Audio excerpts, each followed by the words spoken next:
তাহলে ছেলেরা, আজ তোমরা শিখলে কিভাবে রসায়নবিদ্যা মানে কেমিস্ট্রিকে কাজে লাগিয়ে রকেট তৈরি করা যায়। হ্যাঁ, এখন তোমাদের ছুটি। আজ বিকেলে আমরা প্রকৃতি পর্যবেক্ষণে বেরোবো।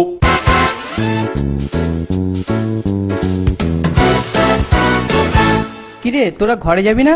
না, এখানে আমাদের এখন কিছু কাজ আছে। যাই, তাড়াতাড়ি এই বাক্সটা গাড়িতে লুকিয়ে ফেলি।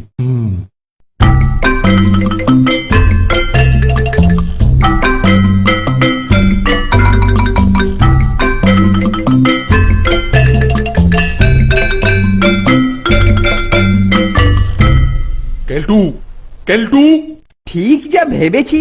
স্যার পর্যবেক্ষণে গিয়ে নিজে খেটাবার জন্য বাক্স ভর্তি খাবার নিয়ে যাচ্ছে। স্যার এখান থেকে একটু সরলেই কিছু খাবার হাতিয়ে নেব। কেলটু, ওফ, ছেলেটা কোথায় গেল রে বাবা? কেলটু, কেলটু।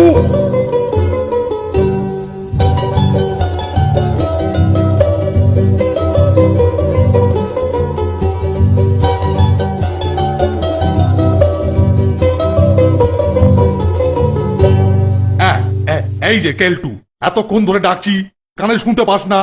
চল চল, এক্ষুনি রওনা দেয়া যাক। চল চল চল।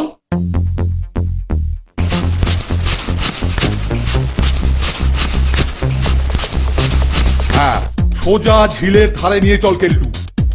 আমরা ওখানে নানা রকমের গাছপাতা সংগ্রহ করতে পারবো।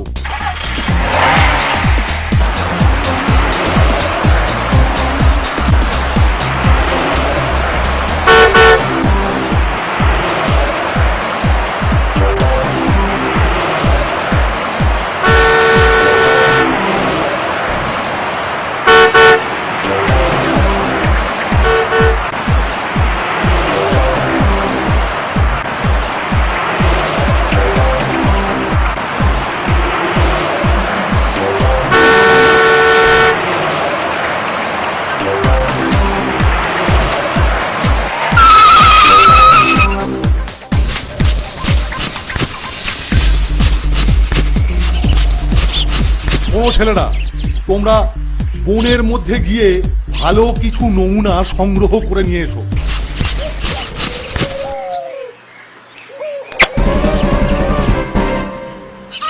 স্যারের পেছনে দড়িয়ার হুক লাগালি কেন? একটু পরে দেখতে পাবি।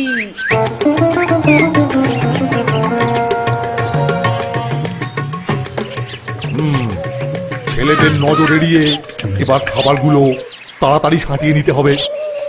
আমি চুপি চুপি নদীর ধারে বসে নিজস্ব পিকনিক করি।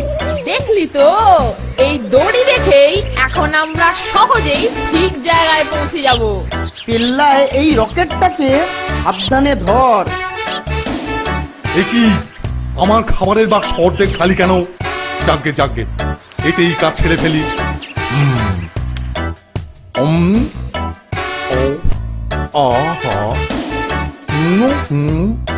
আহা, নে, এইবার রকেট রেডি, আগুন দে।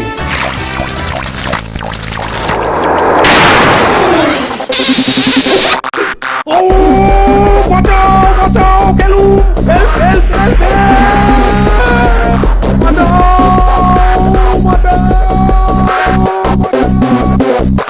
দেখো বাবা, দেখো, একটা লোক আকাশে উঠছে।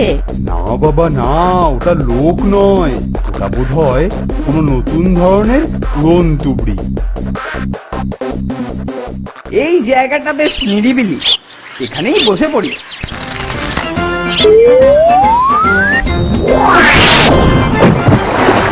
এবার আমরা এই খাবারের সদ্ব্যবহার করব। আর একটা কথা, এই ঝিলে সাঁতার নিষিদ্ধ।